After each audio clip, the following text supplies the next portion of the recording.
అందరికి పేరు ప్రతిష్టలు వచ్చాయి. నేను కూడా కేసీఆర్ లేకపోతే నేను లేను అన్నట్టుగా కూడా కవిత చెప్తూ వస్తుంది.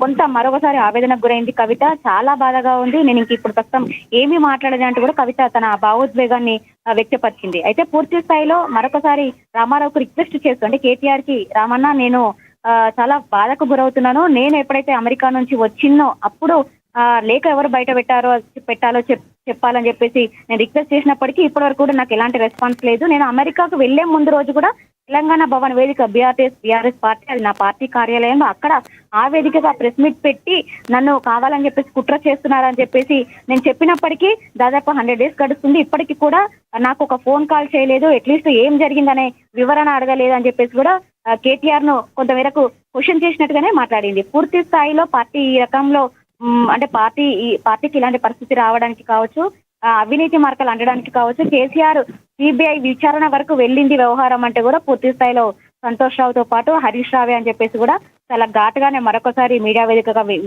విమర్శించిన పరిస్థితి కనబడుతుంది. గత కొంతకాలంగా పార్టీ పెట్టినప్పటి నుంచి అసలు ఎవరి పరిస్థితి ఏంటి, అసలు హరీష్ రావు పాత్ర ఏంటి అని చెప్పేసి కూడా చెప్పకనే చెప్పింది. సంతోష్ రావుది ఎక్కువ మొత్తంలో చెప్పాల్సిన అవసరం లేదు. సీఎంఓల నుంచి కాల్ చేయించుకోవడము, పోలీసులను బెదిరియడము, వాటాలు మాత్రం సంతోష్ రావుకి, బద్నా మాత్రం రామారావుకి అని చెప్పేసి కూడా ఒక కామెంట్ చేసింది. మొత్తానికి ఆమె చేసినటువంటి రాజీనామా పూర్తి స్థాయిలో స్పీకర్ ఫార్మాట్ లో స్పీకర్ కార్యాలయానికి పంపింది.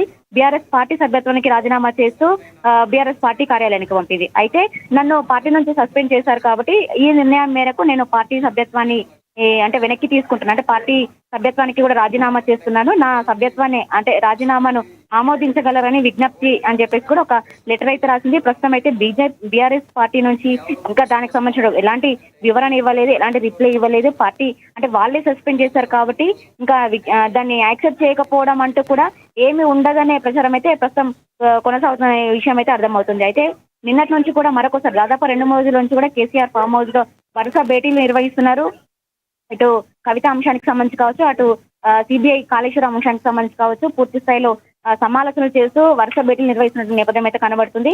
ప్రస్తుతం ఉదయం కూడా కవిత ప్రెస్ మీట్ పెట్టినప్పుడు కూడా కేసీఆర్ తోనే ఫామ్ హౌస్ లోనే కేటీఆర్ తో పాటు వేముల ప్రశాంత్ రెడ్డి, జగదీశ్వర్ రెడ్డి వీళ్ళందరూ కూడా కల్వకుంట్ల సంజయ్ వీళ్ళందరూ కూడా ఫామ్ హౌస్ లోనే ఉన్నారు. కవిత చేసినటువంటి వ్యాఖ్యలకి బీఆర్ఎస్ పార్టీ నుంచి కావచ్చు, బీఆర్ఎస్ అధినాయకత్వం కావచ్చు ఎలాంటి రిప్లై ఇస్తుందో మాత్రం అందరు వెయిట్ చేసినటువంటి పరిస్థితి కనబడుతుంది. ఇప్పటికైతే ఒక ఉత్కంఠకు వీడిందని చెప్పుకోవాలి. మొత్తానికి కవిత రాజీనామా చేస్తారని చెప్పేసి అందరూ ఎక్స్పెక్ట్ చేసిరు అన్నట్టుగానే కవిత రాజీనామా చేసింది. కానీ కవిత కొత్త పార్టీ పెడతదా అందరూ అనుకుంటున్నట్టుగా, అంటే మరొకసారి బీఆర్ఎస్ లోకి అంటే కొన్ని రోజులు సస్పెండ్ చేస్తూ మళ్ళీ తర్వాత ఆ సస్పెండ్ ని ఎత్తివేస్తే కనుక మళ్ళా బీఆర్ఎస్ పార్టీలో కొనసాగుతుంది అని మాత్రం ఒక సస్పెన్స్ అయితే మరొకసారి కొనసాగుతుంది. రైట్. ప్రధానంగా ప్రెస్ మీట్లో కవిత వెనుక ఎవరెవరు ఉన్నారేమో మనకు తెలుస్తుంది. అంటే కవిత ప్రెస్ మీట్లో పాల్గొన్నటువంటి సందర్భంలో అక్కడ ఎవరెవరు పాల్గొన్నారేమో మనకి అప్డేట్స్ ఉన్నాయా? ప్రధానంగా ఎవరు వెనక్కి వెళ్తారన్నటువంటి సందర్భాలు కూడా వినిపించాయి. కానీ ఎక్కడ కూడా కేటీఆర్ని ఆమె దూషించకుండానే కేవలం కొంతమంది గతంలో దెయ్యాలు రిలీజ్ చేసినటువంటి సందర్భం. సో హరీష్ రావుకు సంబంధించినటువంటి అంశాలు కీలకంగా మాట్లాడి కేటీఆర్ ఏమైనా ప్రెస్ మీట్ పెట్టే అవకాశం ఏమైనా కనిపిస్తుందా?